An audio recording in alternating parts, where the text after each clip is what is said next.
Tonight, our story is called The Honey Cellar. On nights when she cannot sleep, the honey tender walks down to the cellar beneath the old farmhouse, where jars of honey older than anyone alive are quietly changing in the dark. The kettle has long since cooled. Snow has begun to fall outside, the kind of snow that arrives without wind. She lifts the cellar latch, and the slow underground air rises to meet her. The walk to the cellar door is short and familiar. She has done it many times. The order of things has not changed in a long time. She crosses the kitchen in her wool slippers, lifts her shawl from its peg, and draws it around her shoulders the way she always does on this walk. The farmhouse is quiet in the way old farmhouses become quiet on the kind of night when snow has begun to fall, and no wind has yet arrived to disturb it. A single window in the kitchen holds a square of pale outside, and beyond that square, the snow has thickened on the sill in a soft, even line.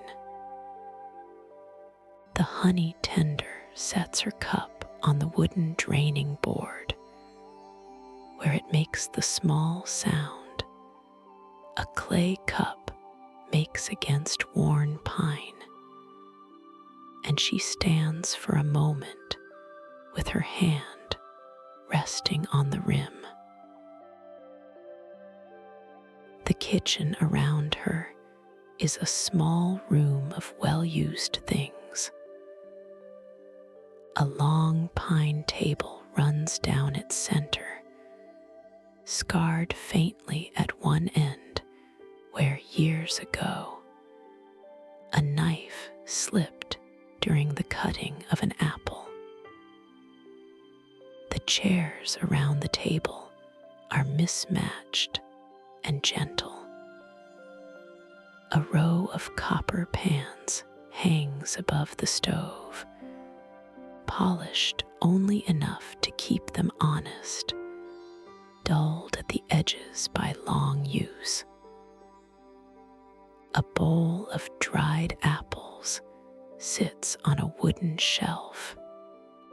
The clock on the wall above the back door ticks slowly, the way old clocks tick when they have been wound by the same hand for many years.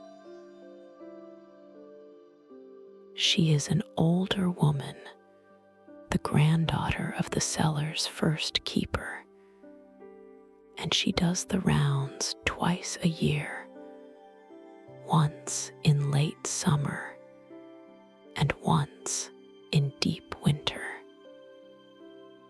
Tonight is neither of those nights. Tonight, she has simply not been able to sleep, and on nights like this, she goes down to the cellar because the cellar is patient, and the cellar is warm, and the cellar asks nothing of her except that she walk it slowly. She crosses the kitchen in her wool slippers. The slippers are old, the kind a person keeps for nights like this, the kind that have learned the shape of her own feet over many quiet years. The boards beneath them give the smallest of sounds, the kind of give that comes only from very old wood that has settled into its joists. Her shawl hangs on a wooden peg by the cellar door, knit in a pale gray that has softened over many washings. She lifts it from the peg and draws it around her shoulders, settling the weight of it in the way one settles into a familiar chair. The shawl smells faintly of lavender and of the cedar drawer where she keeps it folded between seasons. There is a small loose thread at one corner that she has been meaning to mend for some weeks. She does not mend it tonight. She only feels it briefly between her fingers and lets it be. The cellar door is set low into the wall, made of old pine planks held together with iron bands that have softened to a deep brown over the years. There is no lock, only a hooked iron latch that lifts with a small, certain motion. She lifts it now. The hinges give a slow, low note that is more a feeling than a sound, the kind of note one only notices because the rest of the house is so still. Behind the door, the stone steps descend in a gentle curve. There are 11 of them, each cut from the same pale gray stone, each worn smooth in the center by generations of feet. The air that meets her is cooler than the kitchen, but not cold. A steady underground coolness that seems to have its own quiet weight. Beneath that coolness rises the smell that has lived in this cellar for as long as anyone can remember, the smell of honey and beeswax, of dry stone and dried lavender hung from the beams above. She stands at the top of the steps for a long moment before descending. There is no need to hurry. The cellar will be the cellar whether she enters it now or in another minute.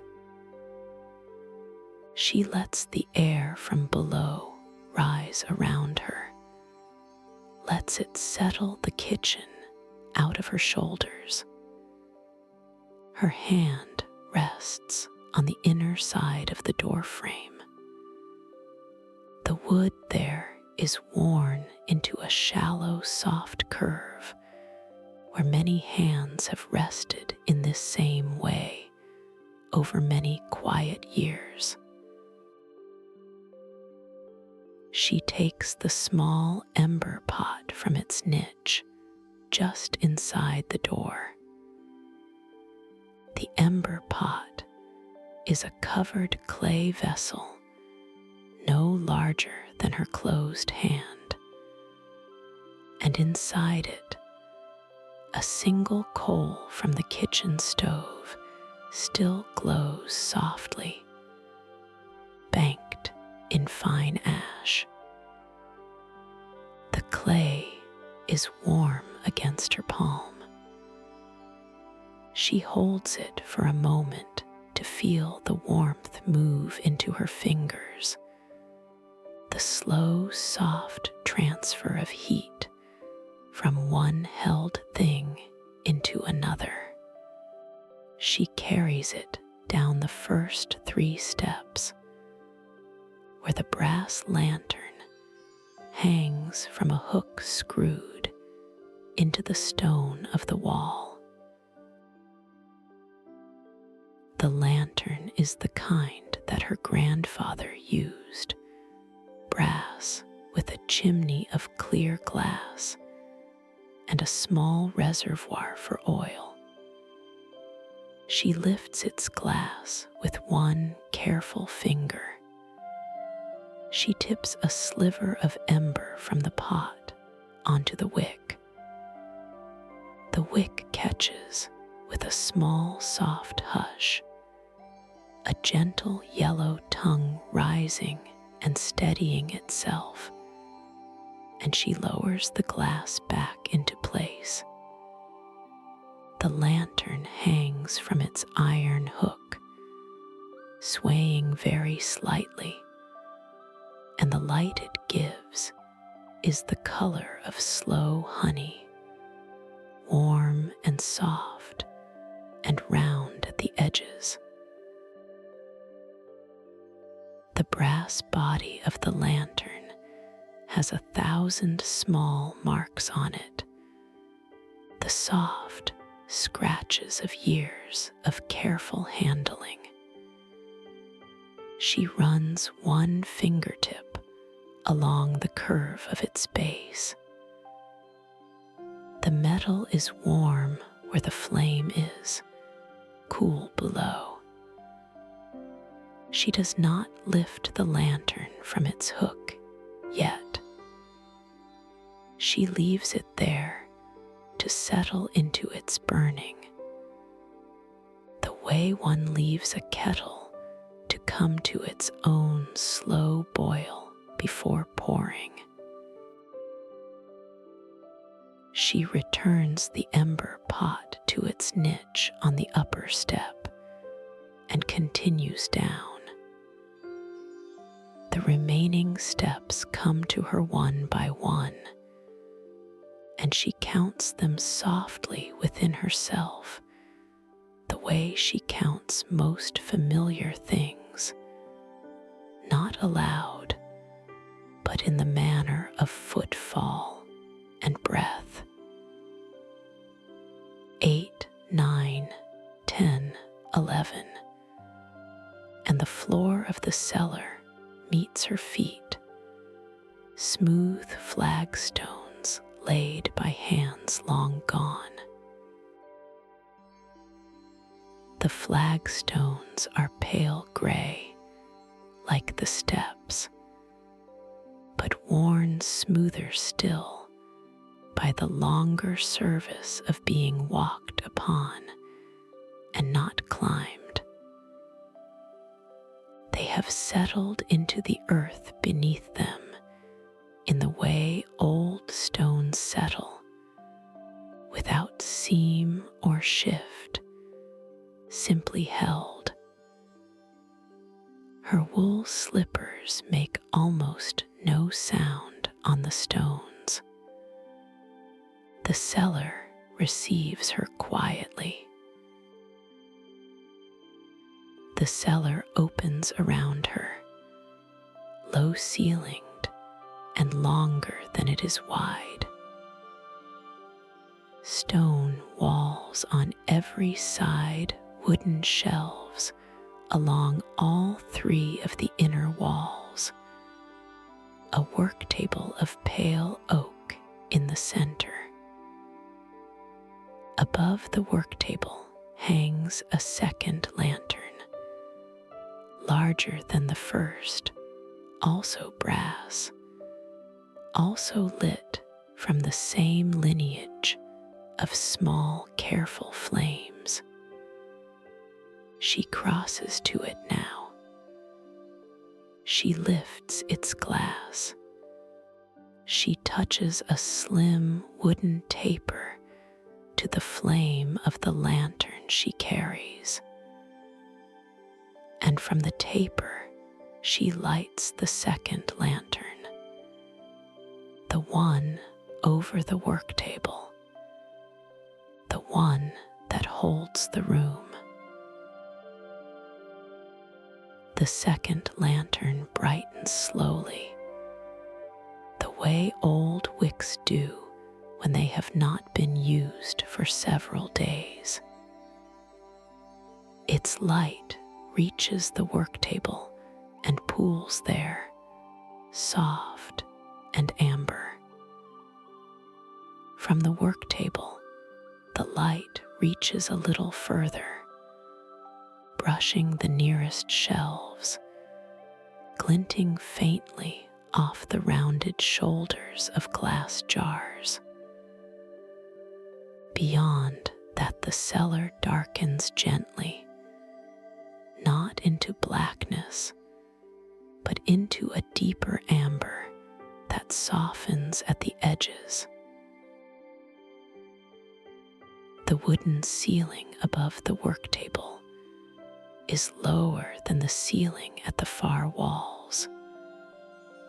A small alcove of warmer air hung with the dried lavender that her mother used to gather every August. The lavender bunches are bound with thin twine and have long since faded from purple to a soft mauve brown.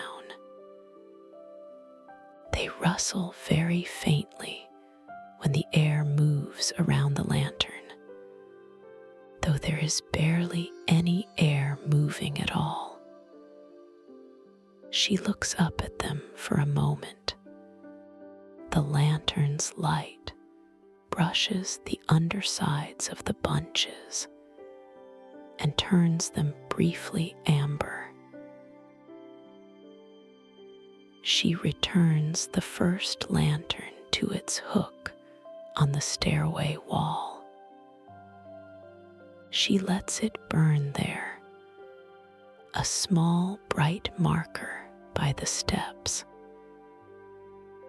Then she crosses again to the work table and stands at it, her hands resting on the smooth wood. There are wooden sconces at intervals along the side walls, 6 of them in all, each holding a small wax candle in a brass cup. She does not light them all on a night like this, only some. She walks now to the nearest sconce on the right wall, takes down its candle, lights it from the work table lantern, and returns it to its place. The candle gives a small, steady glow that joins the lamplight without competing with it. She lights one more along the same wall, 3 places further down. The 2 candles and the work table lantern make a long, quiet triangle of light across the stone floor. The sconces themselves are simple brass, beaten by hand long ago, mounted in the stone walls with iron pins. Each has a small drip tray that catches the slow falling of beeswax over the course of a candle's life. She glances at the drip tray of the first lit sconce and finds a small, soft pile of pale wax already there, the leavings of the last burning. She does not clear it. She leaves it where it is. The drip trays are part of the cellar's slow accumulation. like the wax curls in the clay dish on the work table, like the soft amber stains on the wood of the work table itself, like the slow yellowing of the leather log.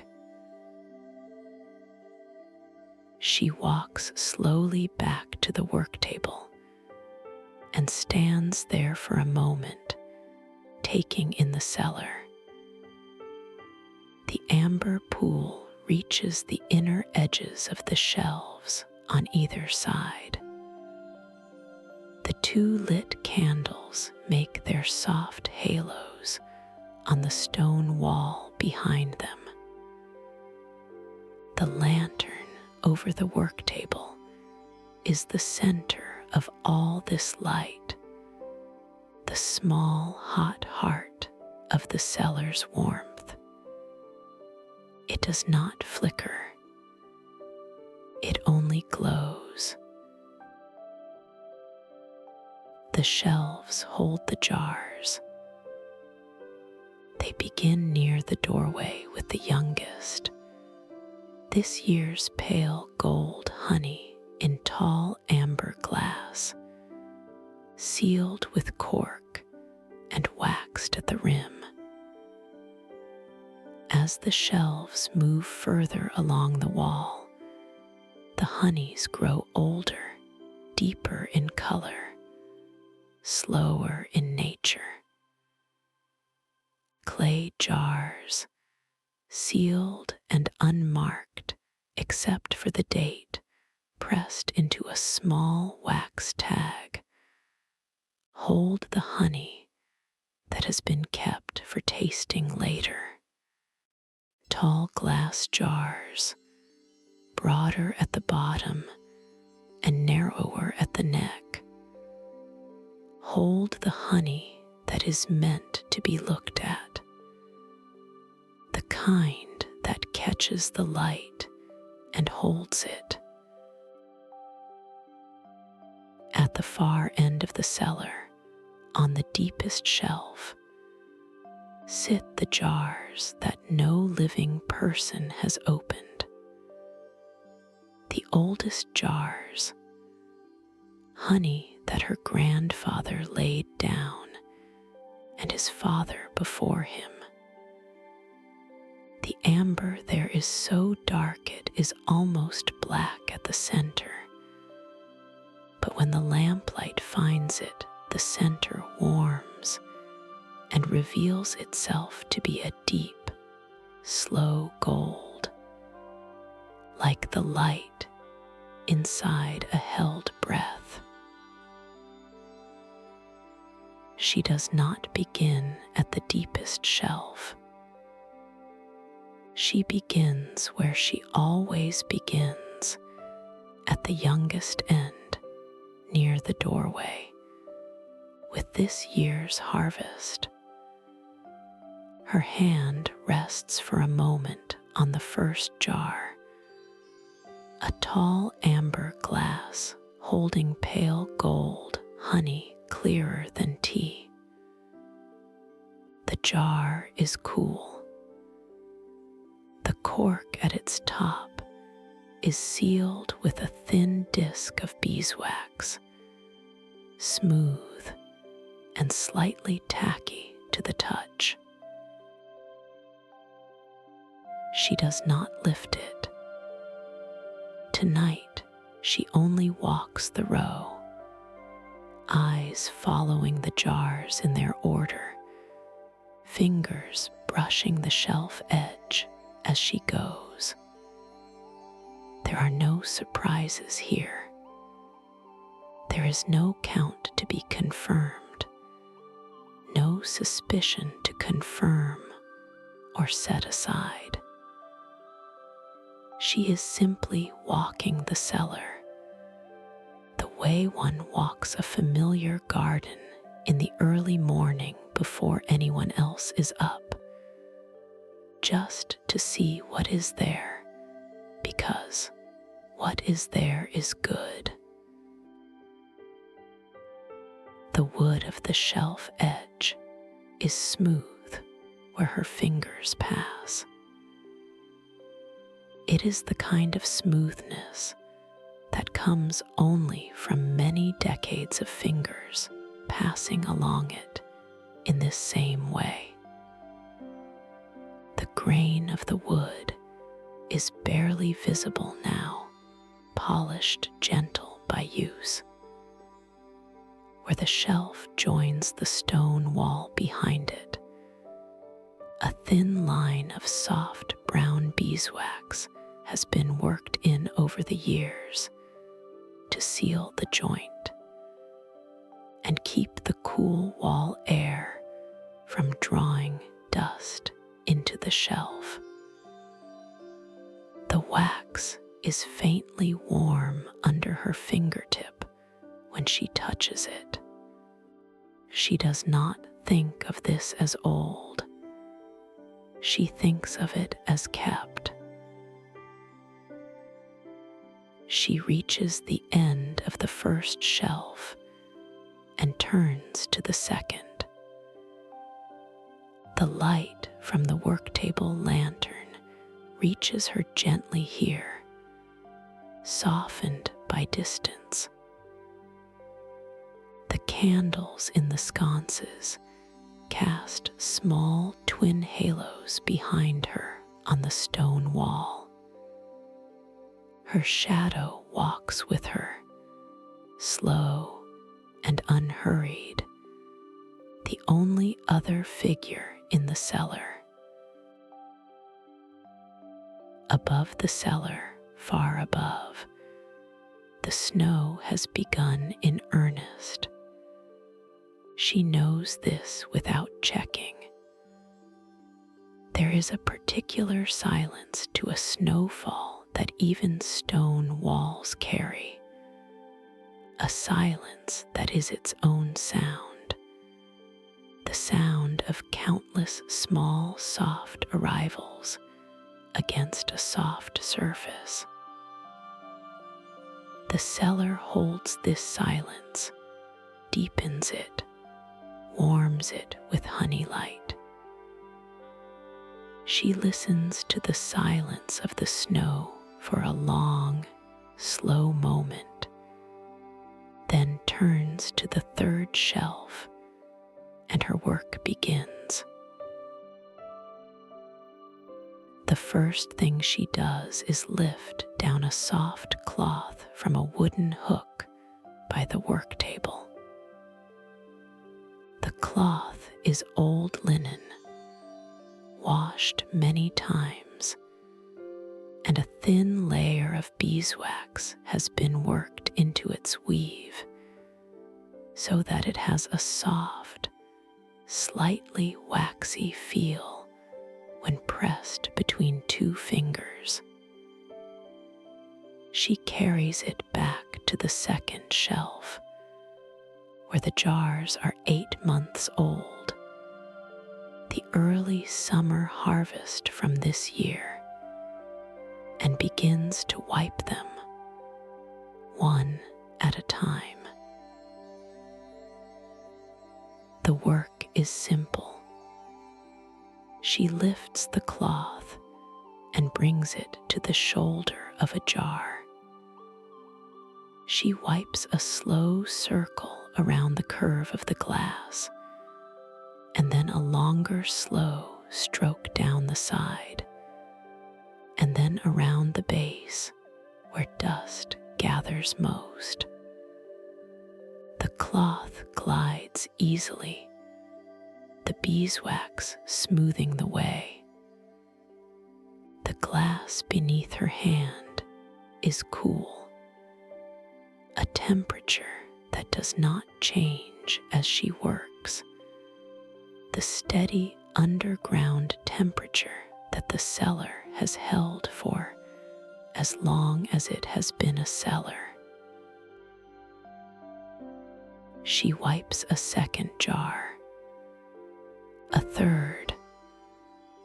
The pale gold inside each jar shifts very faintly when she sets the jar back down. a slow internal motion that takes much longer to settle than water would, almost imperceptible, almost a thought. She watches the jar settle.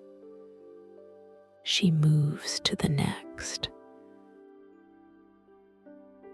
The fourth jar is one she remembers filling. It was a warm afternoon late in May. The wax press in the kitchen held by her own hand, while her cousin poured the strained honey through a clean square of muslin.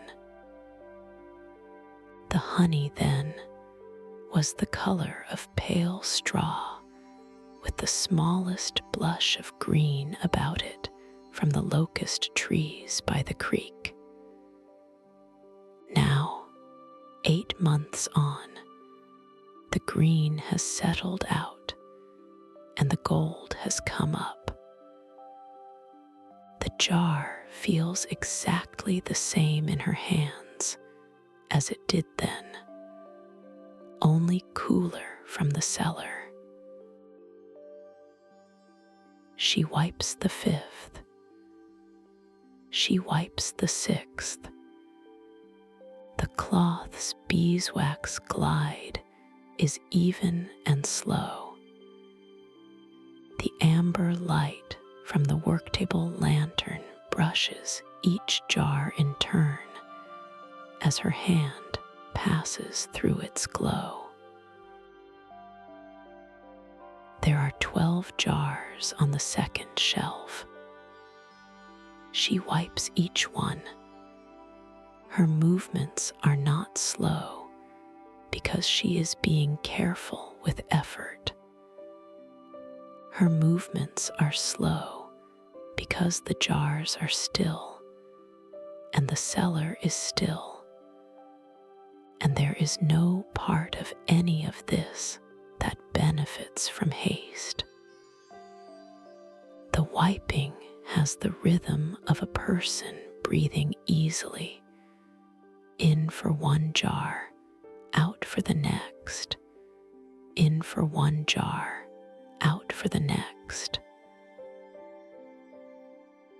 When she has finished wiping, she stands and looks along the row. The 12 jars sit slightly brighter now, their amber glass catching the lamplight cleanly along the curve of each shoulder.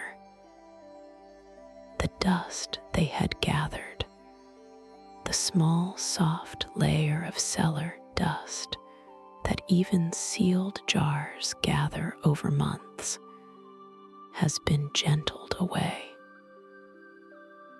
The honey inside each is a slightly different shade of gold, depending on which week of which month the bees were working what flower.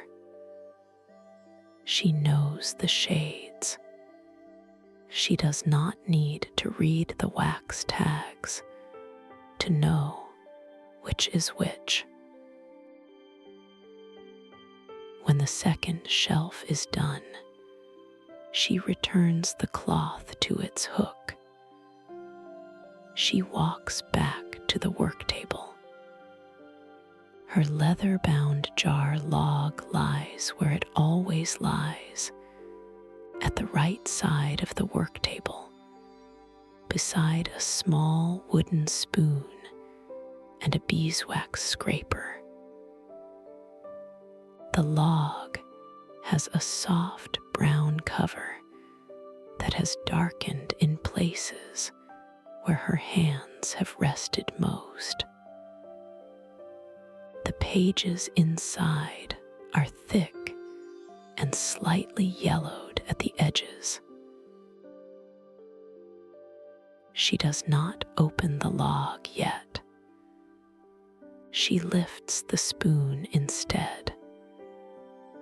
The spoon is small, the size for one slow taste has been used so often it has taken on a glow of its own. The handle is rounded by use. The bowl of the spoon is shallow and worn smooth. A faint amber tint settled into the grain from many years of honey. She walks to the third shelf, where the honey is 2 years old. She chooses a clay jar that bears the wax tag of 2 summers ago. She does not open the jar. That is not the work of tonight. She simply lifts it gently from the shelf and turns it a quarter rotation in its place, settling it back down so that a different side faces forward. This is one of the small things she does on these rounds. The jars on the older shelves are turned slowly over time, so that no single side of the glass or clay sits always to the cooler stone wall.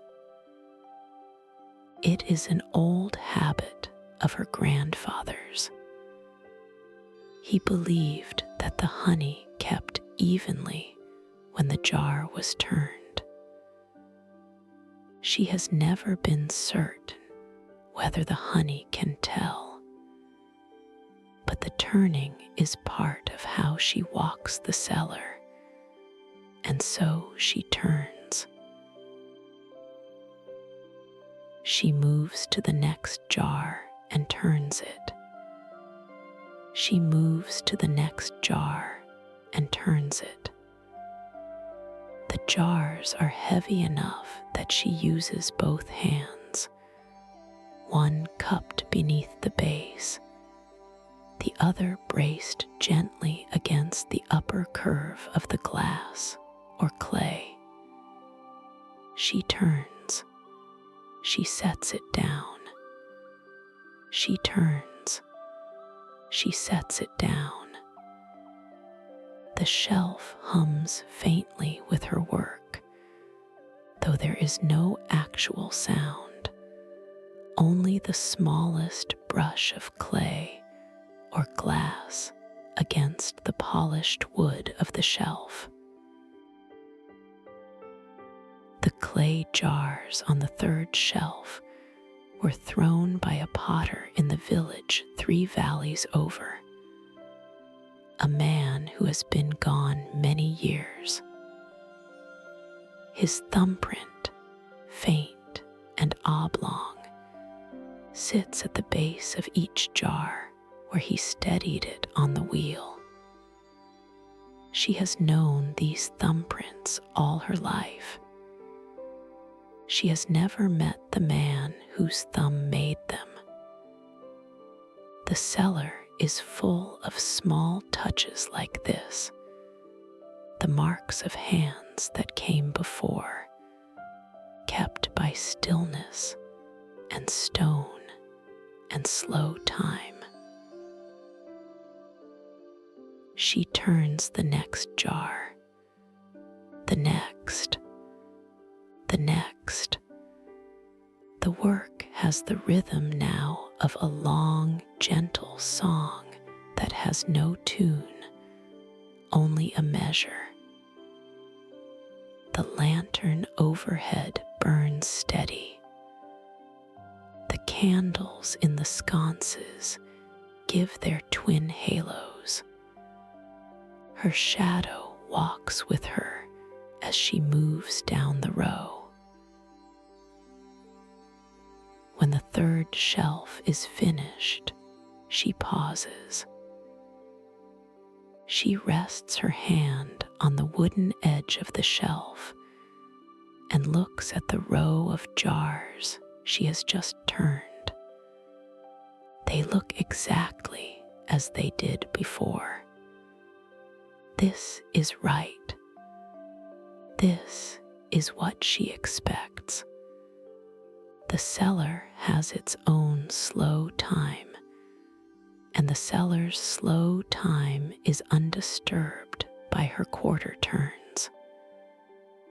She nods once to herself, a small, gentle acknowledgement, and moves on. Her grandfather had said once, on a winter afternoon when she was small, that honey is the slowest of patient things. She did not understand at the time. She understands now. The honey on the third shelf has been here for 2 whole years. It has settled and resettled inside its glass. It has darkened a fraction. It has thickened a fraction. The years have passed through it without touching it in any way it would not have welcomed. The cellar has held it, and it has waited, and it has become more itself. She thinks of his hands as he said it, how they had rested on the same work table her own hands rest on now, how he had been an old man even then. The cellar holds the memory of his hands, the way it holds the smell of beeswax, not in any place one could point to, but everywhere at once. The 4th shelf is the 5-year shelf. She walks more slowly here. The jars are mostly tall amber glass, the honey within them deeper now, almost the color of weak tea held against a window. She lifts a jar, turns it, sets it down. The honey within barely moves. It has thickened over the years, settled into itself. The light from the worktable lantern passes through it in a slow, even way, casting a faint amber circle on the stone wall behind the shelf. She watches the amber circle for a moment. It moves very slightly when she sets the jar back down. A long, slow breath of light, and then it steadies. She moves to the next jar. She turns it. The amber circle on the wall shifts slightly to its left. She watches that too. Then she moves on. The amber circles on the wall behind the 4th shelf are like small, slow moons, each one made by the lantern's light passing through one jar of honey. They lie at slightly different heights along the stone, depending on the height of each jar. When she turns a jar, the circle behind it shifts a little, then settles. When she leaves the shelf alone, the circles stay where they are. The circles do not need anything from her. She does not need anything from them. They simply rest on the wall, and she walks past them, and the wall holds them. A long row of clay jars sits on the lower portion of the fourth shelf. Each is sealed with a cap of beeswax that has been pressed into place by a thumb, leaving a small, soft thumbprint at the center. She does not turn the clay jars on this shelf. They are heavier than the glass, and the turning would be unnecessary. She passes her fingers along the rim of each one as she goes, just touching, just acknowledging. The thumbprints in the wax caps are her own from various years, and her mother's from earlier years, and her grandmother's from earlier still. Each thumbprint is faintly different. She does not consciously match each one to its thumb. She simply touches them as she goes, the way one might touch the railing of a familiar staircase without looking. The wax is cool under her fingertip, harder than the soft drip tray wax in the sconces, smoother for having been pressed by a careful thumb. When the fourth shelf is done, she returns to the work table. She sets the spoon down in its place. She looks at the jar log. She does not open it. She lights a small wax candle on the work table itself, a third candle, smaller than the sconces, simply for the warmth of having one near her hands. The candle's flame settles into a small, steady point. She picks up the beeswax scraper. The scraper is a thin wooden tool, slightly curved at the edge, made for trimming away the small drips and ribbons of wax that gather on the necks of glass jars over time. She walks to the second shelf where she began. There is a jar there with a small drip of old wax along its shoulder, a thin, pale ribbon. She lifts the jar and works the scraper slowly along the line of the wax, easing it free in a long curl.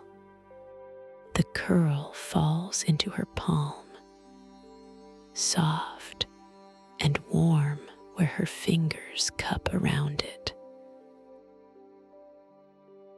She gathers the wax curl into a small clay dish that lives beside the work table for this purpose.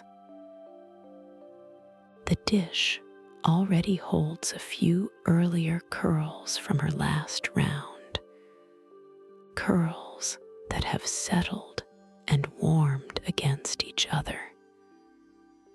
She adds tonight's curl to the small, soft hill. The hill is no larger than a sparrow's nest. It is honey-colored and faintly fragrant, the smell of raw beeswax that has been many times warmed by her hand.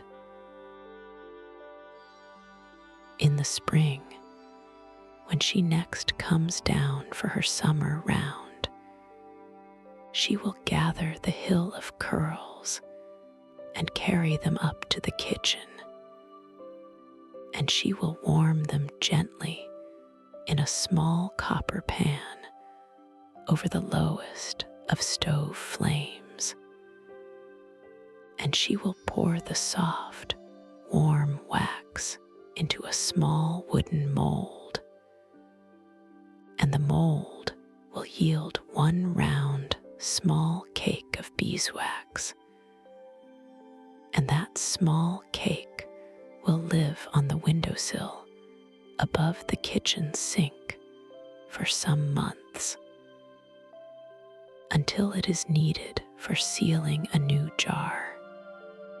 The wax cycles through the cellar that way, from rim to drip to curl to hill to cake to rim again. She does not think of this consciously as she walks. The cycle simply lives in her hands. She returns to the second shelf. She finds another jar with a small old drip. She lifts it. She scrapes. The curl falls. She adds it to the dish. She moves along the shelf this way, finding only the small things, leaving the rest, building the small hill in the dish a little higher. There is a particular pleasure in the scraping that she does not name to herself. The curl rises off the glass in a long, slow arc, catching the lantern's light along its inner curve, and falls into her cupped palm with the smallest of soundless landings. She lifts the curl free of the jar. The shoulder of the jar is clean now, the line of old wax gone, and the lantern's amber sits more cleanly against the smooth glass. A small private rightness settles in her, the rightness that comes when a small thing has been gentled into its better state.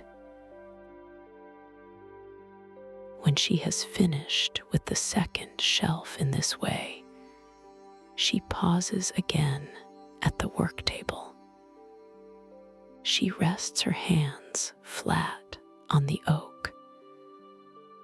The wood is faintly warm where the candle has been near it. The grain runs in long, slow lines beneath her palms. She looks at her hands resting on the wood. They are familiar to her, the hands of a woman who has done quiet work all her life. The lantern overhead lights them in soft amber. The work table itself is older than she is. Her grandfather built it when he first dug out the cellar, choosing the pale oak for its slow, even grain, and for the way oak takes on warmth from a lantern, even on a cold night. The tabletop is held to its legs by wooden pegs, no nails. Where she rests her hands most often, near the right edge, the wood has darkened slightly from the soft oils of her palms over the years. The darkening is the shape of her hands, only faintly, only if one knows where to look. She knows where to look. She does not look. She only feels the warm wood and listens to the cellar. She lifts the log now. She brings it to the work table. She unties the small leather thong that holds it closed. The thong is soft and pale, worn smooth by the slow turning of her fingers. She opens it to the page where she last wrote 8 months ago, the late summer round. The handwriting on the page is her own, careful and unhurried, ink the color of weak tea. She reads the last lines slowly, without urgency, simply reorienting herself in the slow time of the cellar. The earlier pages of the log are not in her hand. They are her grandfather's hand, a smaller and more angular script, and before that her great-grandfather's hand, slower still and almost square. She does not turn back to those earlier pages tonight. She knows them well. They speak of the same shelves, the same turnings, the same small wax curls. The cellar is a long and quiet conversation that has been going on for many years between people who never met. And she is one of the voices in that conversation. And the leather log is the place where the voices sit beside each other. She does not write yet.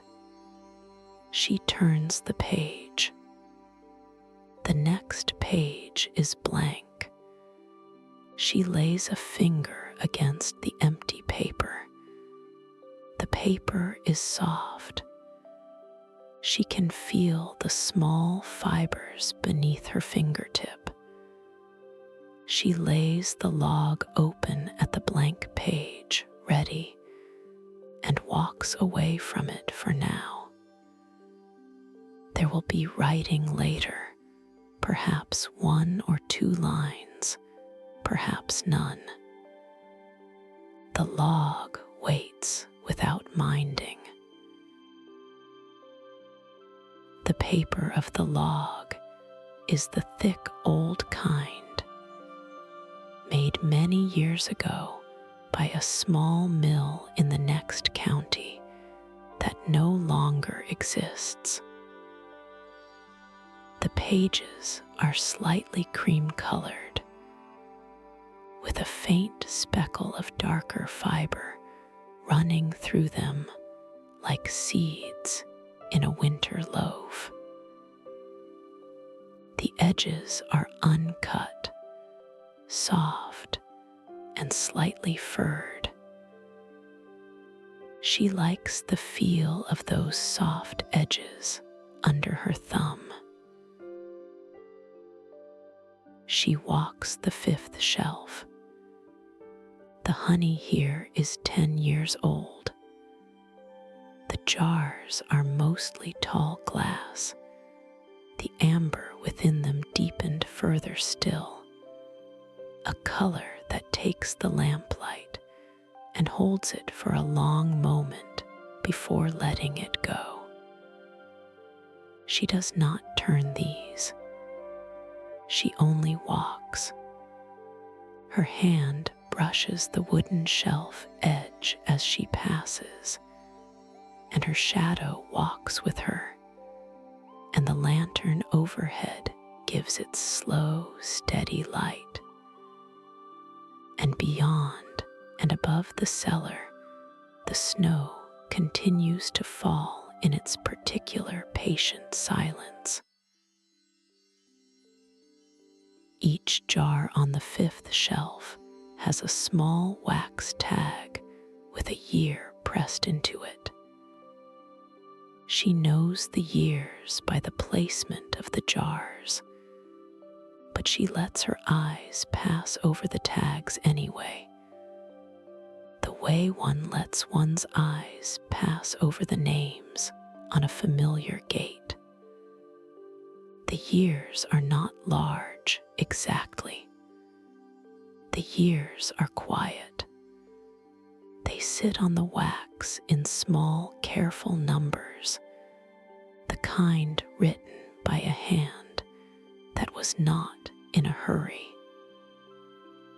One of the tags is from the year her son was born, another from the year her grandfather died, another from the year of the great drought, when the bees made a smaller harvest than usual, and what they made was thicker and darker, and tasted of clover root.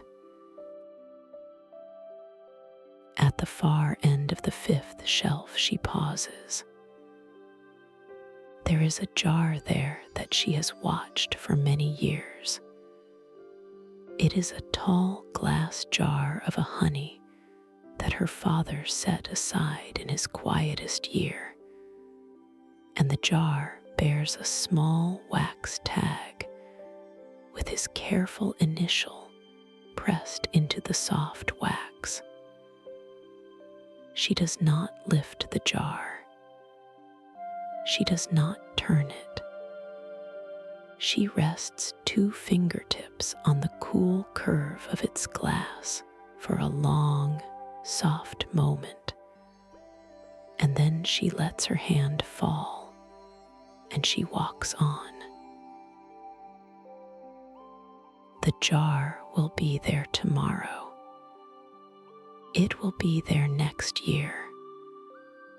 The honey within it will deepen by some amount so small no eye could measure it, and the wax tag will sit a little more softly into its place, and the lantern will pass its light through the amber, and that will be enough.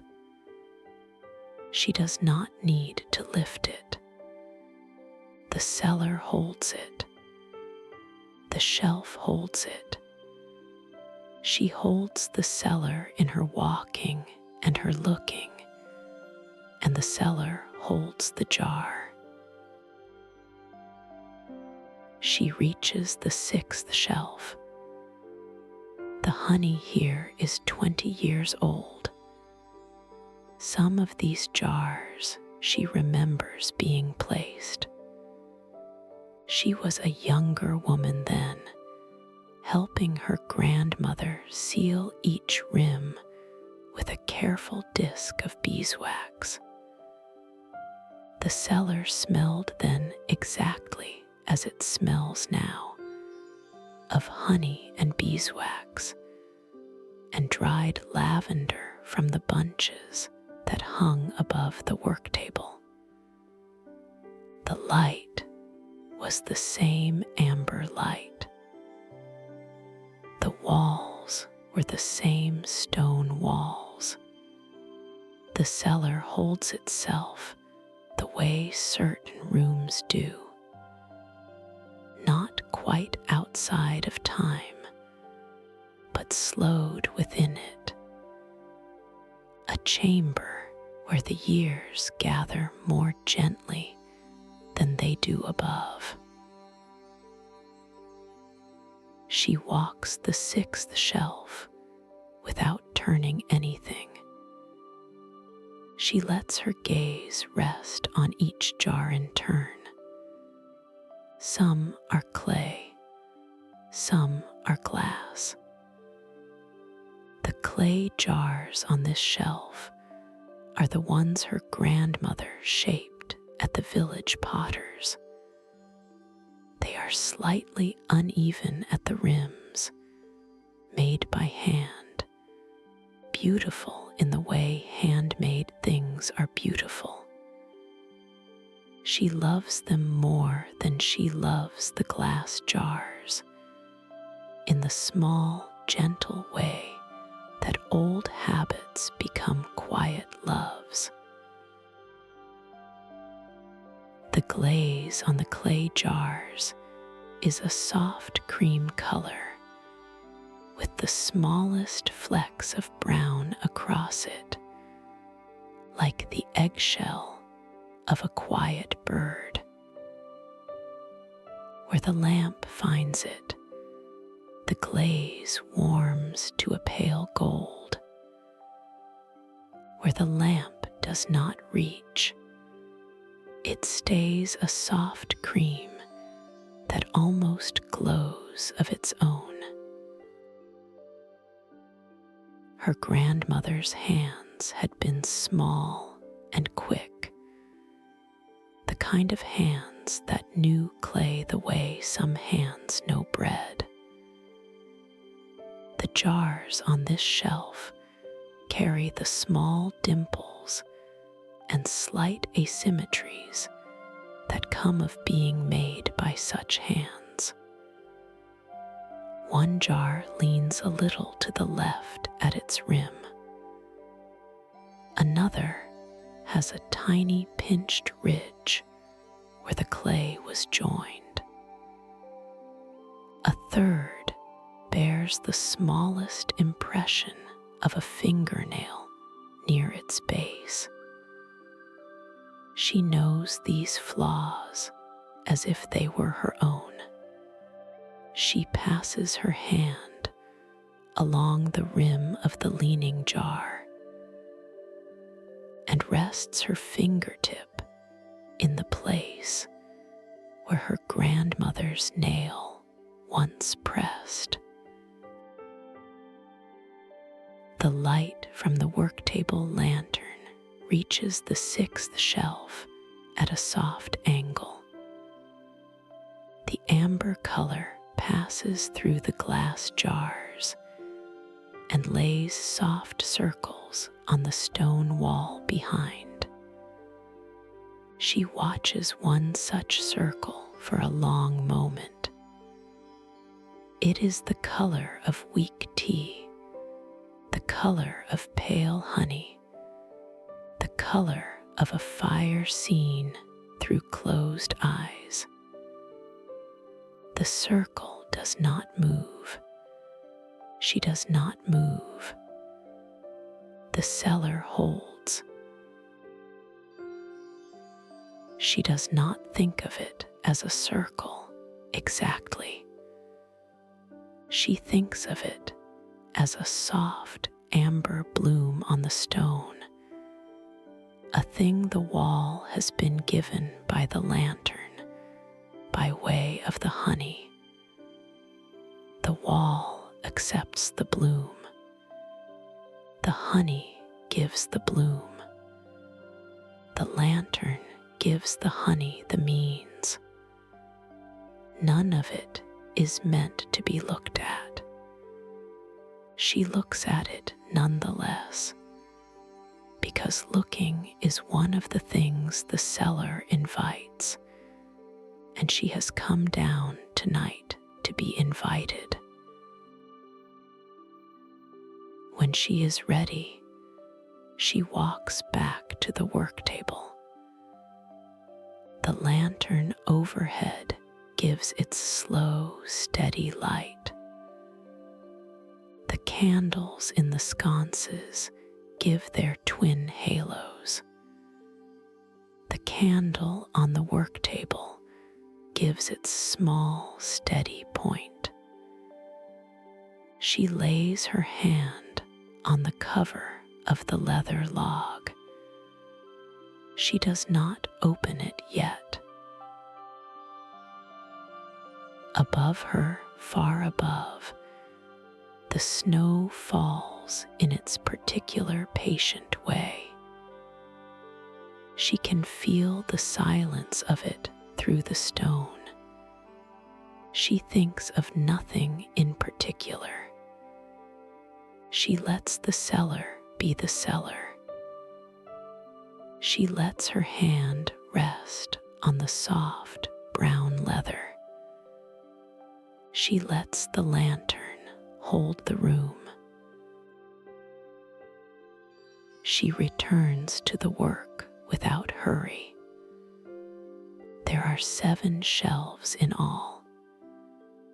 She has walked 4 of them with care and turning, and 2 of them simply with looking. And there is still the 7th shelf, the deepest shelf, where the oldest honey waits. But before the 7th shelf, there are smaller motions to attend to first, the kinds of motions that the cellar has taught her over many years. The cellar has its order. She did not invent the order. The order was here before her, laid down by hands that came before her own, and she walks within it the way one walks within an old habit of dressing in the morning. Cloth, then spoon, then turn, then scrape, then log, then look. Each motion carries the next. None presses into the next. There is a quiet steadiness in this, a steadiness that has nothing to do with effort and everything to do with letting the order have its way. She goes back to the 2nd shelf with the cloth and finds 2 more jars she did not wipe earlier. She wipes them now. The cloth glides. The glass cools her palm through the linen. She returns the cloth to its hook and steps away. She lifts a smaller 2nd wooden spoon from a shallow drawer beneath the work table. This spoon is older than the first, its bowl darkened almost black with the slow work of many years. She does not use this spoon for tasting. It is the spoon she uses to test the slow draw of an old honey when she wants to see how it falls. She walks to the 4th shelf, the 5-year shelf, and chooses a glass jar she opened on a round 2 winters ago and resealed. The wax cap on its rim is thinner than the others. She does not open the jar tonight. She holds the jar in her hands for a moment, the amber within slow and deeper than the younger honeys. She turns the jar a quarter rotation and sets it back down. The honey shifts within, the slow motion of something thicker than slow water, and settles. She watches the settling. The lantern overhead lights the jar from above, and the honey holds the light briefly inside itself, glowing very softly, and then releases it. She returns the dark spoon to its drawer. She closes the drawer. She walks the 5th shelf again, this time not for any task, but simply to walk it. the slow length of it under the wooden ceiling, beneath the lavender bunches that hang in their dry brown sprays. The lavender is from many summers ago, gathered each year and hung to keep the cellar fragrant against any dampness. The smell is small and dry and clean. She breathes it in. The bunches are tied with the same thin twine her mother used, and a few of the older bunches at the back of the beam are tied with twine her grandmother kept in a tin in the kitchen drawer. She does not look up to identify which bunches are which. She only walks beneath them. The dry small stems brush nothing as she passes. They simply hang, faded, fragrant, patient. A cobweb bridges the corner where the wooden ceiling meets the stone wall above the fifth shelf. A small one, pale gray, with no spider in residence. She has noticed it on previous rounds. It does no harm. The lantern's light passes through it without catching, only finding the smallest of glints at one strand. She lets the cobweb be.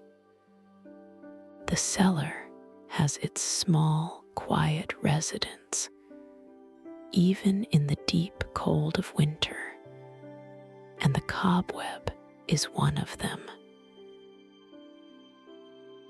The lantern flame above the work table lifts a fraction and then settles. She glances at it. The wick wants a small trim. She walks to the work table, takes a small pair of brass scissors from the drawer, lifts the lantern's glass, and trims the wick with one careful clip. The flame settles into a clearer, quieter point. She lowers the glass back into place. The light of the cellar steadies. The brass scissors are the kind made for lamp work, with small, blunt, rounded points, so they cannot cut a thumb by accident. They live in a small wooden tray inside the drawer, beside a small brass funnel for refilling the lantern's reservoir, beside a folded square of soft cloth for cleaning the chimney. Each tool has lived in the same place, in the same drawer, for as long as she can remember. She knows the drawer in the dark. She trims the candle in the right wall sconce in the same way. Then the other lit sconce. The candles are made of pale beeswax, the kind that burns slowly and evenly, and their flames steady themselves under her hand. The cellar grows a small degree more even in its light. The amber pools on the stone walls become slightly clearer at their edges, slightly softer at their centers. She returns to the work table and pauses to look around the cellar from its center, taking in the room as a whole. The light is everywhere it should be. The shadows are everywhere they should be. The shelves stand in their long, quiet rows, jars in their proper places, lanterns and candles in their proper holders. There is an order here that holds without needing to be held. She is glad to be inside it. She returns the small brass scissors to their drawer. She closes the drawer. She walks to the work table and rests her hands again on the oak. She breathes once, slowly, and the cellar breathes with her. The breath she takes carries the smells of the room into her gently. Beeswax most of all, soft and warm and round. Honey beneath that, deeper and slower, the smell that lives in the very stones. Lavender above, dry and clean. Lamp oil faintly, the small, steady note of the brass lantern. Cool stone underneath everything, the still cool that the cellar holds in winter and in summer alike. She breathes the breath out again, and the smells stay, and she takes another.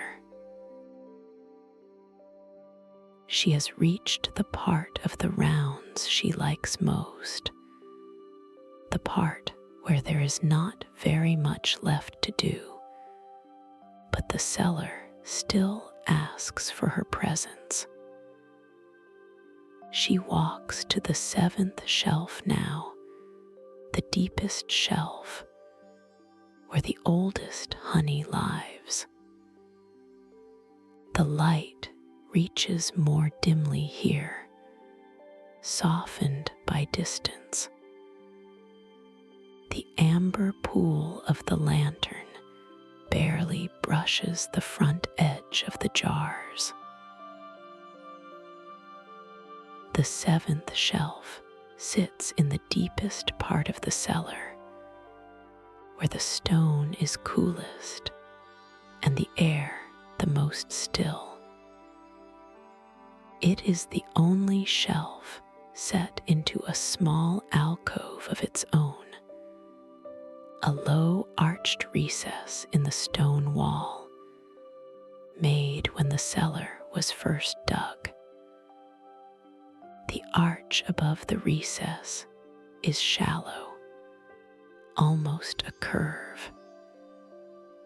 The shelf within is short, holding only 10 jars, and each jar has its own small carved place in the wood. These jars are smaller than the others. Tall glass, narrower necks, sealed with thicker discs of beeswax that have been pressed and pressed again. The honey within is so dark that it appears nearly opaque, but where the lamplight finds it, the center of each jar warms and reveals a slow, deep gold, the gold of something kept long enough to become rare. She does not lift these jars. She does not turn them. She passes her hand through the air a few inches from each, just acknowledging them, just letting them know she has come down. Some of these jars were sealed by her grandfather. One was sealed by her grandfather's father, who lived in this farmhouse before her own father was born. The wax tags are cracked at the edges. The ink on them faded almost to a blush. She knows each one without reading. At the center of the 7th shelf sits the oldest jar of all, 50 years and more. She remembers her grandfather sealing it on a winter afternoon when she was a small girl. He had let her press the wax disc with her own thumb, and there, in the wax tag, faintly, is the print her child's thumb made. She does not lift the jar to look at the print. She knows it is there. She stands before the 7th shelf for a long moment. The lantern overhead burns gently. The candles in the sconces steady themselves. The cellar holds her quietly, the way it has always held the keepers who came before her. She lets her hand fall to her side. She steps back. The keepers before her did not have a name for what they did. They did the rounds. They turned the jars. They wiped the glass. They scraped the wax. They wrote the small, careful lines into the leather log. They sat on the wooden stool when there was nothing more to do, and they let the cellar hold them. And then they climbed the stone steps and went to sleep. And in the morning they got up and went about their other lives. The cellar took its share of them and let the rest go. She does not think of this consciously. The thought is simply present. The way a worn piece of wood under one's hand is present. She walks to the work table. She pulls out the small wooden stool that lives beneath it. The stool is low, 3-legged, with a round seat polished smooth by many sittings. She lowers herself onto it and lets her hands settle in her lap. The cellar settles around her. The stool is a comfortable height for the work table, but also for sitting at when there is no work to do. The legs are slightly different lengths, by an amount so small it does not show, but the stool, nevertheless, rocks the smallest fraction when she shifts. She does not shift. She rests still on it, and the stool is still beneath her, and the small, uneven legs are still on the smooth flagstones.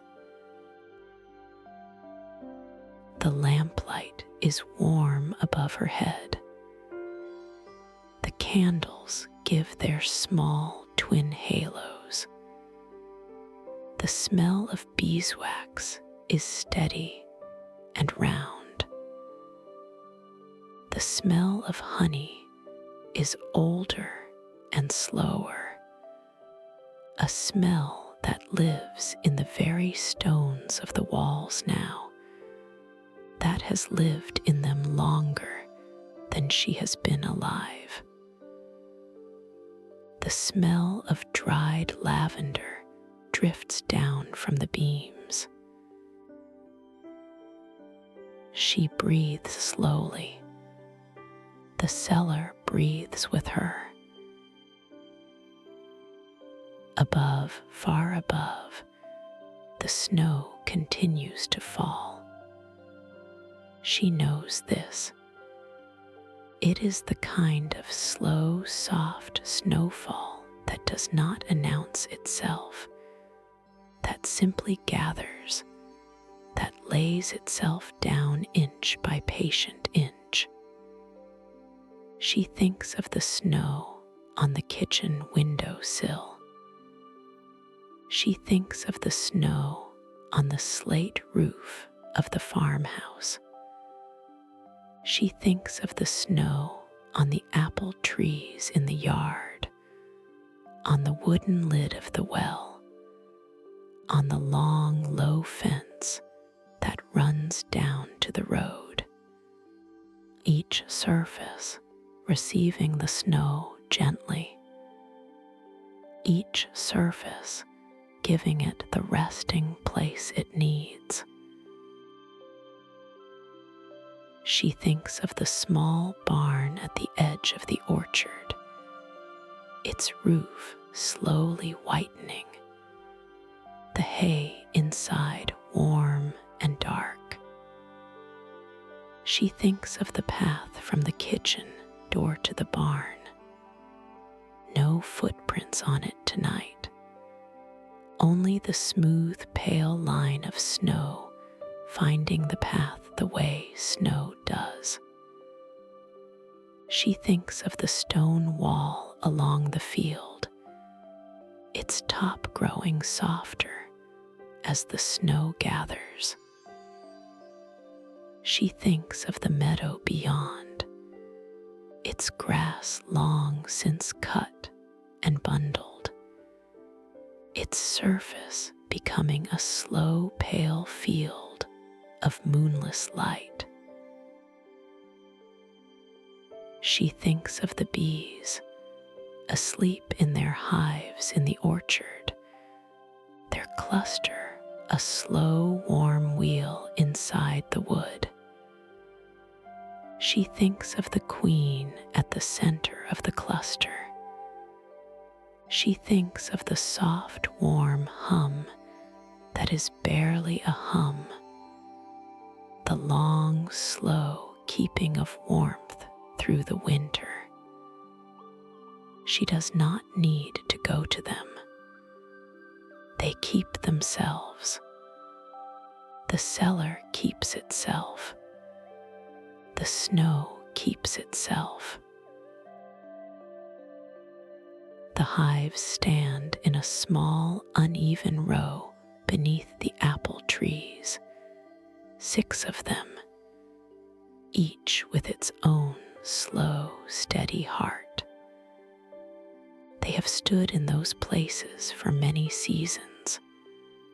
Some of them she remembers being placed by her father, some by herself.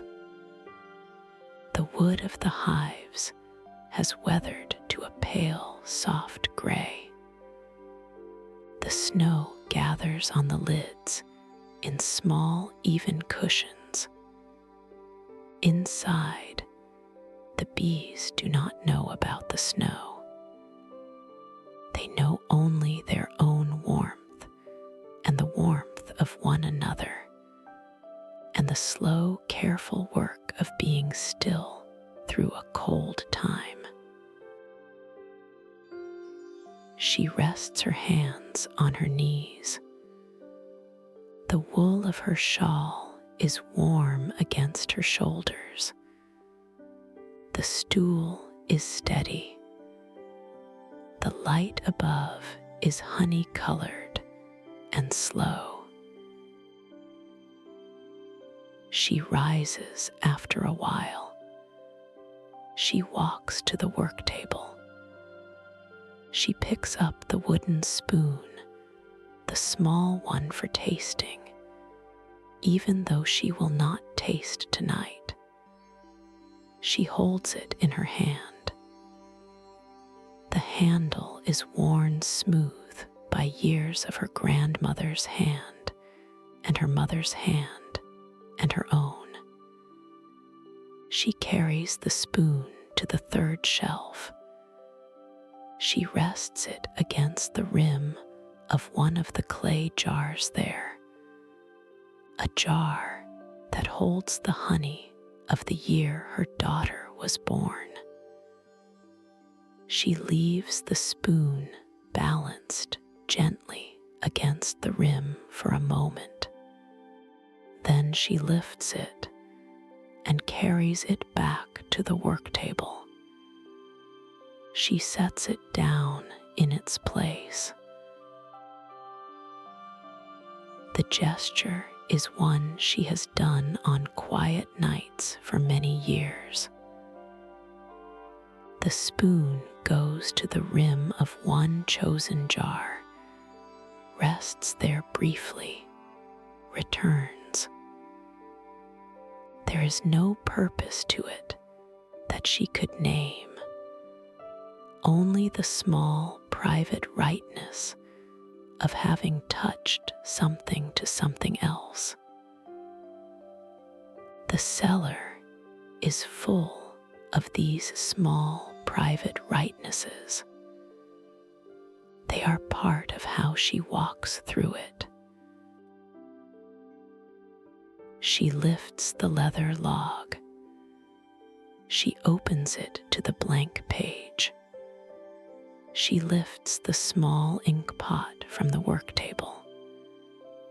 The pot is heavy clay, sealed with a cork, ink the color of weak tea. She lifts the cork.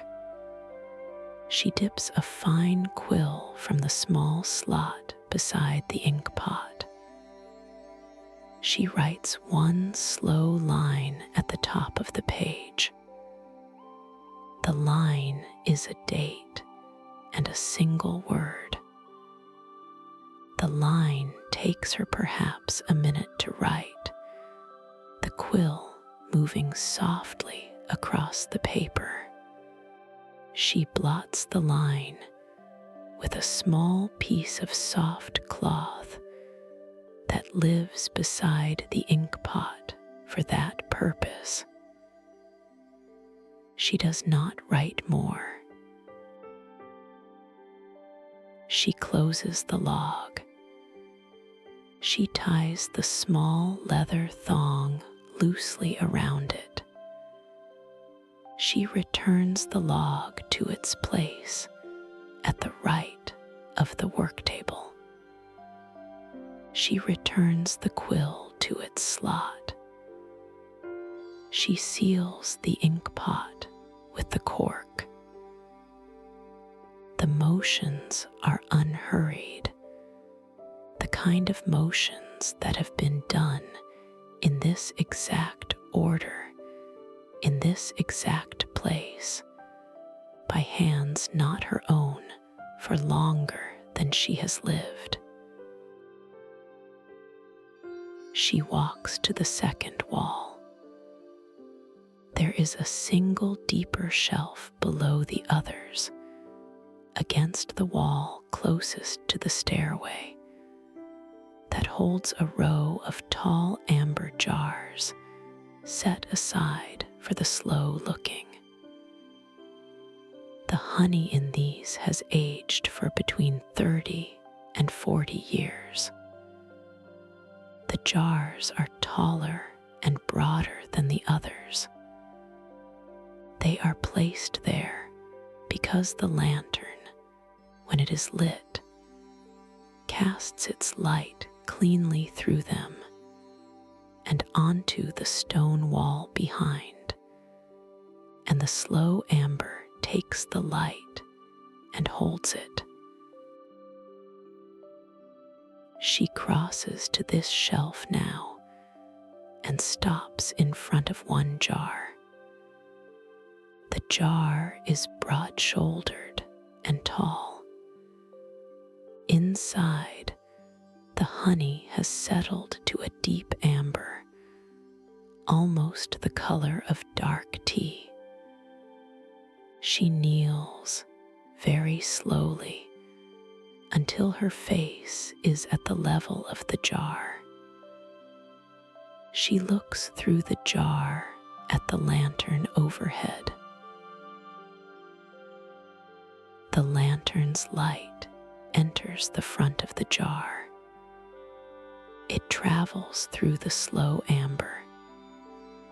It emerges at the back of the jar, a softened, deeper color, and it lays itself in a long, quiet pool on the stone wall behind. She watches this pool. She watches the amber within the jar. She watches the lantern flame at the top of her vision, the small, steady point of yellow above the amber. The honey has held this light for 40 years, accepting each lamp that has been lit in this cellar, releasing each gently again. There is a small floating speck of dust suspended deep within the amber, almost too small to see, held in place by the slow thickness of the honey. It will likely never reach the bottom of the jar. The honey has become, over so many years, slower than even falling dust. The speck simply rests, suspended, the way a small star might rest in a sky that has stopped turning. She watches the speck. The lantern's light passes around it. The amber holds it gently. She kneels there, looking through 40 years of honey for a long, long time. The cellar holds her. The honey holds the light. The light holds the cellar. There is a stillness so deep that it begins to feel like its own quiet music. She rises slowly, hands resting on her knees as she stands. She steps back from the shelf. She looks once more at the jar. The amber within is still amber. The light pool on the wall behind is still there. The lantern overhead still burns. The pool on the wall has the shape of the jar, broadened slightly by the angle of the light, narrowed slightly at the top where the lantern's flame is highest. It is the shape of slow gold given by stillness to stillness. She watches it for a moment longer. Then she lets her gaze drift away, and the pool stays where it is on the wall, and the wall holds it. She walks back to the work table. She lowers herself onto the small wooden stool. She lets her hands rest in her lap. The cellar is so quiet that the silence has begun to fill her. she does not mind. The cellar is quieter than the kitchen. The kitchen is quieter than the road. The road is quieter than the world. She lives at the end of a small road in a snowbound farmhouse, and beneath the farmhouse is this cellar, and the silence of the cellar is the deepest silence in her keeping. The silence is not empty. The silence has the lantern in it, the small, soft sound of a flame that is barely a sound. The silence has the candles in it, even quieter still. The silence has the slow settling of the very old building above, a creak that comes once in a long while and then is gone. The silence has the smell of beeswax and lavender and honey woven through it. The silence is full, in the way only certain silences can be full, and the fullness is gentle.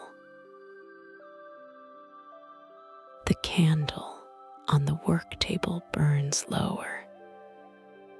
The candles in the sconces burn lower.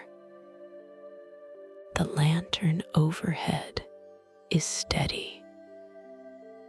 The smell of honey and beeswax and dried lavender holds her like a warm, soft blanket.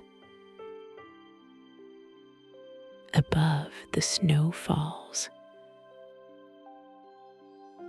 She rests on the stool. She watches the lantern. The flame is soft. The flame is steady. The flame holds the cellar. The candle on the work table gives a small, slow tilt of its flame. It rights itself. It burns on. Time passes in the way time passes in this cellar. She does not feel it pass. She feels the warmth of the wool around her shoulders. She feels the smooth stool beneath her. She feels the pale wood of the work table in front of her. The cellar settles in around her like an old hen settling into straw. The lantern overhead gives the smallest of soft hisses, the sound of an oil flame finding its steady burning. The flame inside its glass chimney is shaped like a quiet leaf, narrower at the top, broader at the base, where the wick gives it its life. She watches the leaf for a while. The leaf does not move. The leaf is exactly the same leaf it was a moment ago. She watches the small pale gleam at the top of the chimney where the brass cap holds the glass. She watches the way the gleam steadies, never quite still, never quite moving. A lantern is a thing that is always almost still, almost moving, never one and never the other. The almostness of it is restful. There is nothing in it that asks her to make up her mind. She rises after a time. She walks to the third shelf where the 2-year-old honey is. She passes her hand again along the row, just touching the rims. The clay is cool. The glass is cool. Each rim holds her hand for a small moment and then lets it pass. The cool is the cool of stone in winter, not the cool of cold air. It is a steady cool that does not deepen or lessen. It is the cool that the cellar itself has settled into, the temperature that the cellar has chosen to hold. She is grateful for the cool. The wool of her shawl keeps her warm enough above the cool. The lantern keeps the air warm enough around her, and the cool of the jars sits beneath the warmth, like the floor of a quiet room. She walks to the 4th shelf and does the same. She passes the 5th and the 6th without touching, only walking. Her shadow walks with her.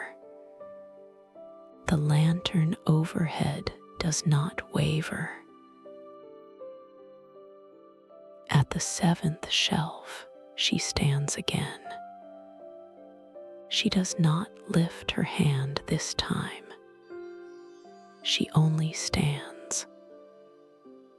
The deepest amber in the deepest jars is so dark it almost seems black.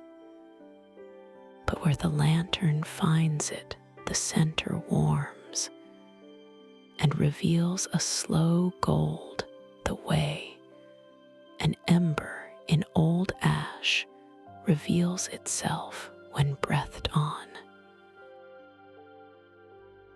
She stands in front of the oldest jar, the one with the small thumbprint of her child's hand pressed into its wax tag. The jar is silent. The jar has been silent for 50 years. The jar will be silent for some long time after she has stopped coming down on quiet winter nights to stand before it. She is glad of this. The cellar will keep on. The honey will keep on. The lantern, or some lantern, will keep on giving its slow amber light. She breathes very softly. The amber centers warm a fraction. She does not know if this is true or if she is imagining it. She does not need to know. She walks back to the work table. She lowers herself onto the stool again. She rests her hands in her lap.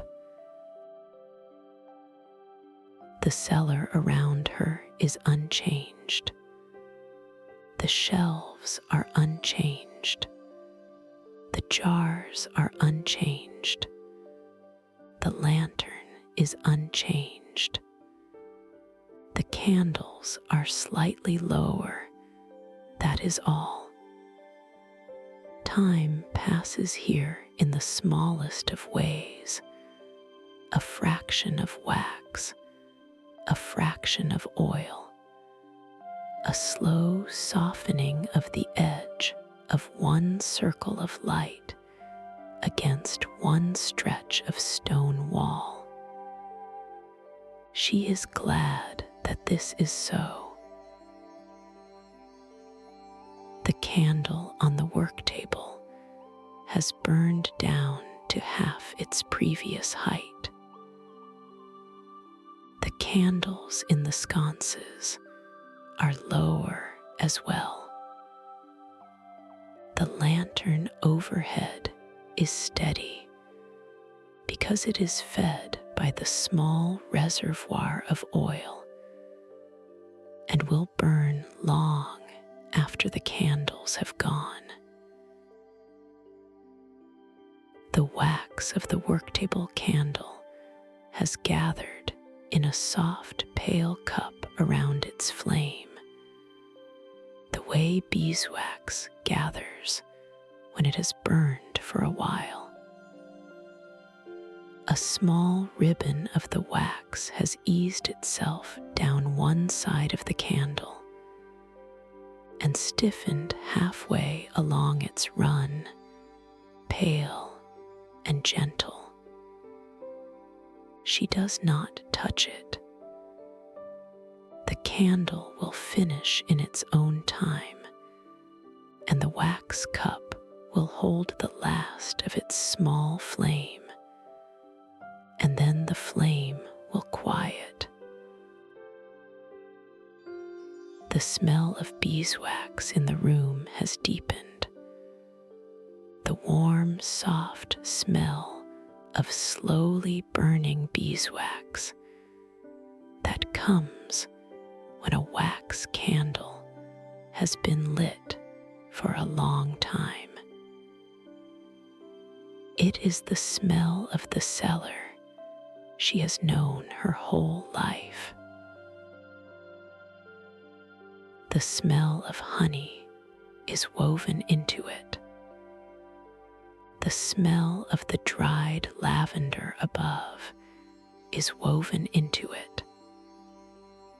The smell of the cool stone walls is woven into it. The smell of the oak work table is woven into it. Together, they make the smell of the cellar, the smell that lives nowhere else in the world, and she has known that smell since she was small enough to need to be lifted down the steps in someone's arms. She breathes slowly. The cellar breathes with her. Above, the snow continues. It falls on the kitchen window sill. It falls on the slate roof. It falls on the apple trees and the wooden lid of the well and the long, low fence by the road. Each surface receives the snow gently. Each surface is slowly being made softer.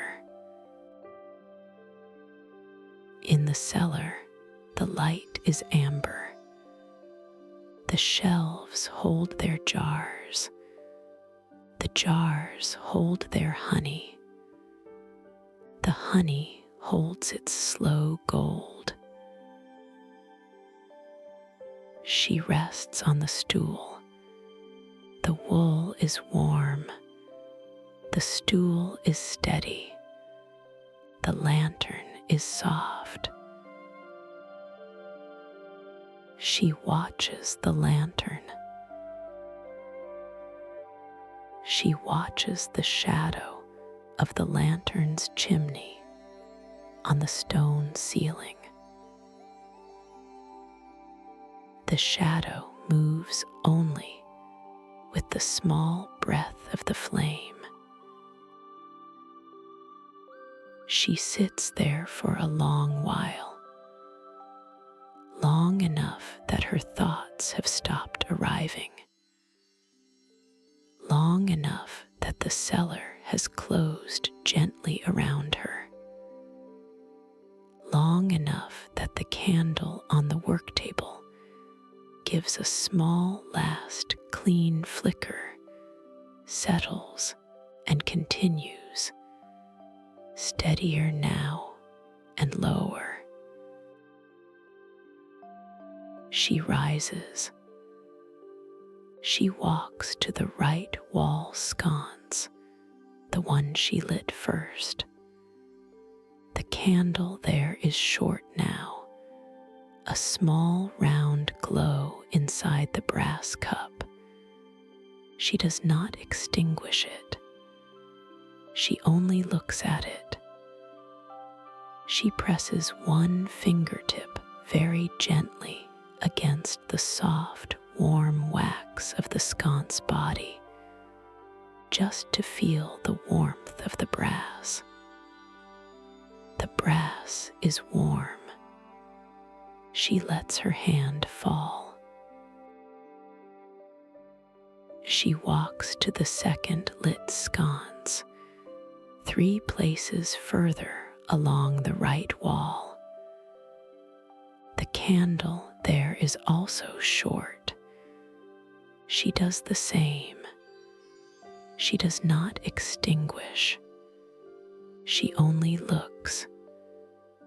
The candle holds its small light.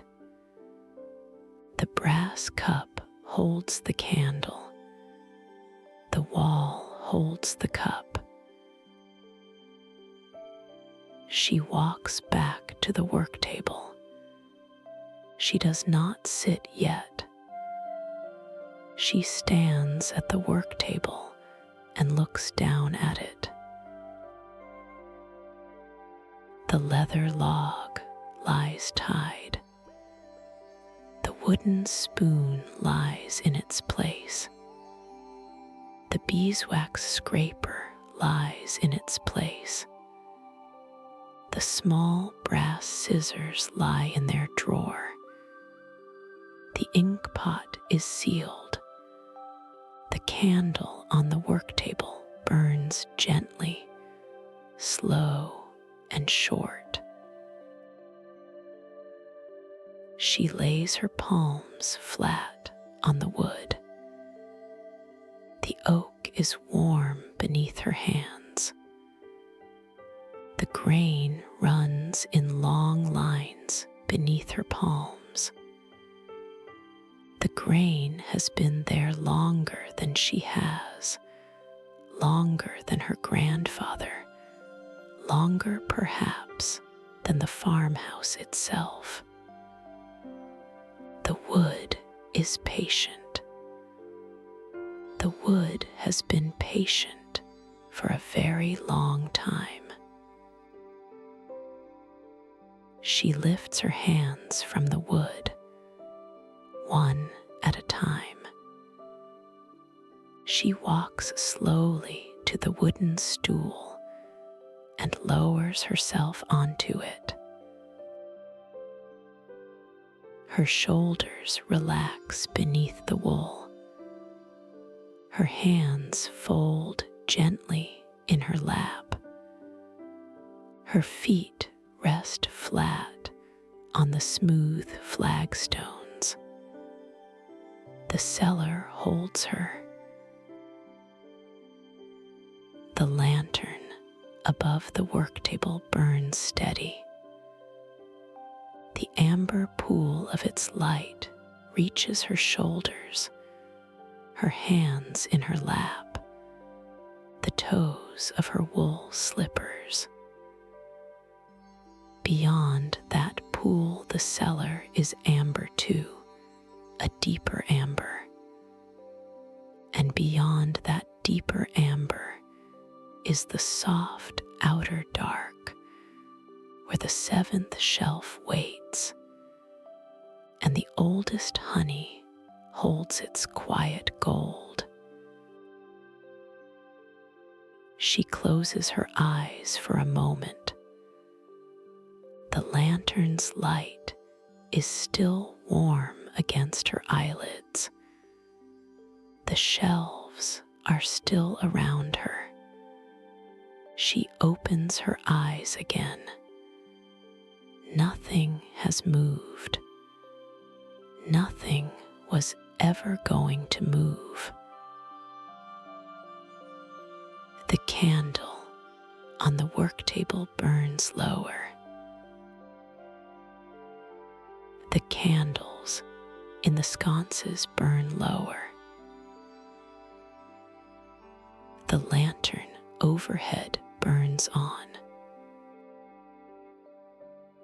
Above the cellar, far above, the snow has thickened on every surface. The kitchen window sill is buried. The slate roof has whitened.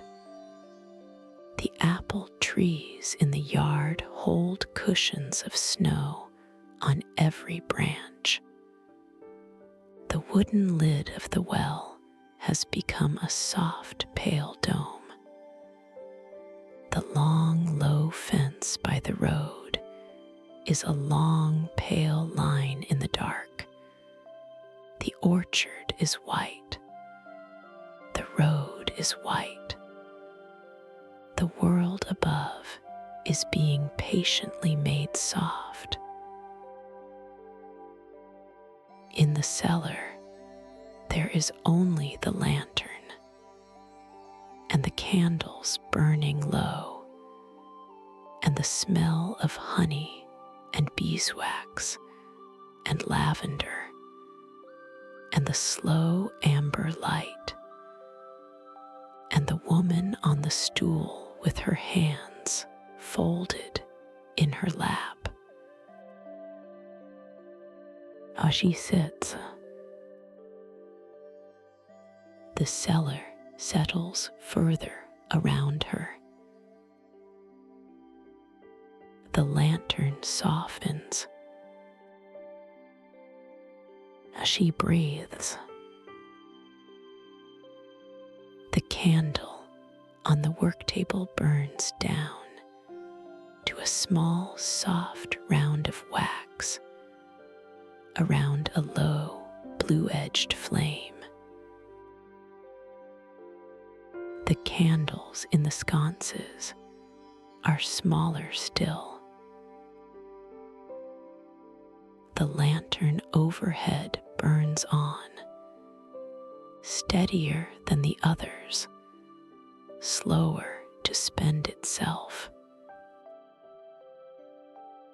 The amber pool on the stone wall behind the broad-shouldered jars is still there. The pool has not moved. She rests on the stool. She does not need to rise. The work is done. The shelves are walked. The jars are turned where they needed turning and looked at where they needed looking. The log has its line. The cellar has its keeper, and the keeper has her cellar. She looks once more at the lantern.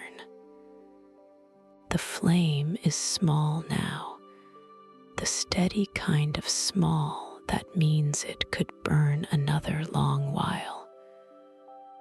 The chimney is clear. The brass is warm. The light is honey-colored. The honey is amber. The amber is gold. She closes her eyes. The cellar holds her. The lantern burns. Above, the snow falls. She breathes slowly. The candles burn low. The shelves are still.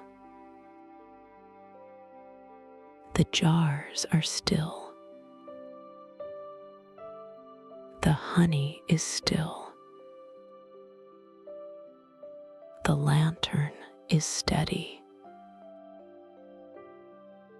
The smell of beeswax is warm and round.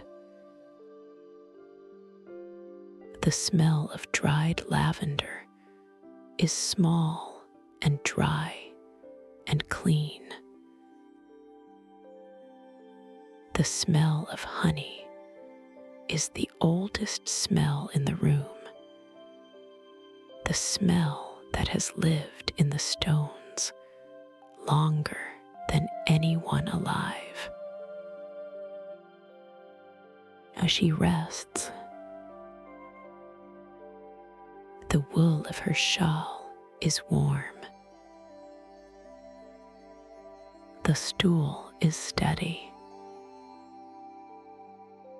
Her hands are folded. Her feet are resting. Her shoulders are soft. Her breath is slow. The cellar is quiet. The lantern is amber. The amber is gentle. The gentle is everything. She does not move. The candle on the work table goes lower.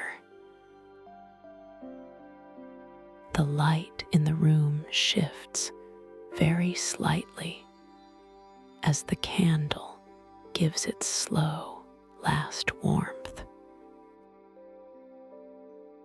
The lantern holds. The cellar holds. As she holds, the snow falls. The honey rests. The lantern burns. She breathes once softly. The cellar breathes with her. The candle in the right sconce gives a small, soft tilt and steadies. The candle in the further sconce burns on. The lantern over the work table is the center of everything, soft and amber and steady. She does not open her eyes. She does not need to. She knows the cellar by heart. She knows each shelf, each jar, each rim. She knows the seventh shelf in the dark. She knows the smell of beeswax in her sleep. She knows the shape of her own shadow against the stone. She knows the small, warm circle of brass above the work table. She knows the snow above without seeing it. She knows. The cellar holds her. The lantern holds the cellar. The honey holds the light. The light holds the room. She holds nothing, and nothing holds itself, and everything is still. as she breathes. The candle on the work table gives one slow last flicker. It settles. It burns lower. The lantern overhead burns on. Time passes the way it passes in this cellar, slowly, without measure, without need. She rests on the stool. Her hands are folded. Her shoulders are soft. Her breath is slow. The cellar is amber. The amber is gentle. The gentle is everything. The candle in the right sconce burns lower. The candle in the further sconce burns lower. The lantern over the work table is steady. She does not move. The snow above falls without sound. The cellar below holds without effort. The honey within the jars holds its slow gold. As she breathes, the cellar breathes. The amber softens. The amber softens further. The amber softens until it is the color of a held breath. The lantern is honey. The honey is amber. The amber is everything. As she rests deeper. The cellar holds. She breathes once, softly, and then again more softly. The candle on the work table gives its smallest light. The lantern is steady. The shelves are quiet. The jars are quiet. The honey is quiet. The cellar is quiet. The snow is quiet. She is quiet. As she breathes, the lantern burns. The amber holds.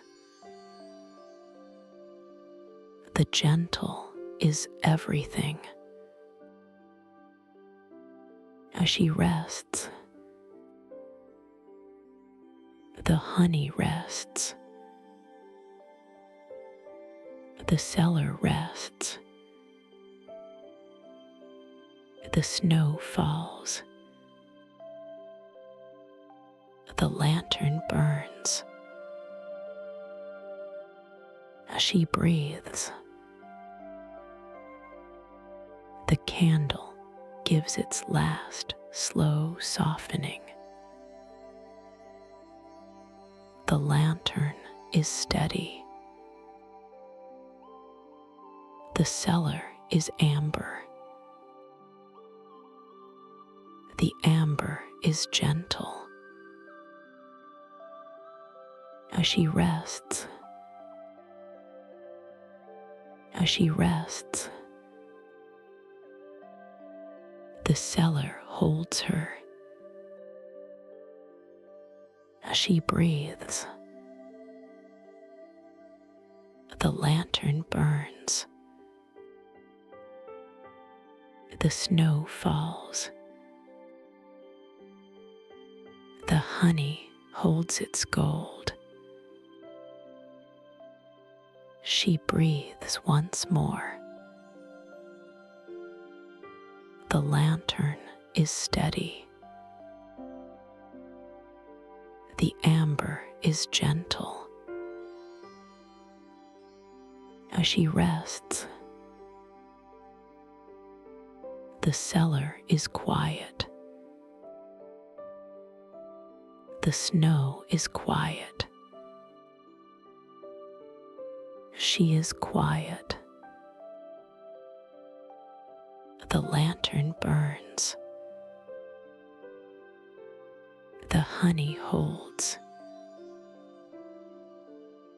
The amber holds. As she rests, as she rests, as she rests.